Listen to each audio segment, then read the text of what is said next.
गोष्टी कुणासोबत जर केल्या असतील तर मी काही गोष्टी बोलेन, तुम्हाला कळल्या तर मला सांगा की कागदी घोड्यांना वारा सहन होत नाही आणि वादळाला भिडायचे असेल तर अस्सल घोड्याची गरज लागते.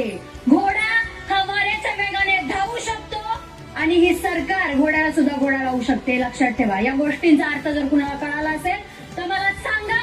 या बाहेरच्या गोष्टी आहेत माझ्या, ज्या मी इथं कधीही कुणालाही बोललेले नाही. दुसरा मुद्दा, ज्या लोकांना असं वाटतं की मी आजारी आहे आणि खेळू शकत नाही, त्यांनी माझा पहिला भांड्यांचा टास्क बघावा. दिव्या आजारपणावर नाही बोलली, मला बोलू द्या. आजारपणावर बोललीच नाही. बिग बॉस प्लीज तुम्ही मला सांगा, तुम्ही मला टाइम दिलाय का की सकाळीच मी झोपू शकते किंवा रात्रीचीच मी झोपू शकते किंवा मला जेव्हा वाटेल तेव्हा मी झोपू शकते.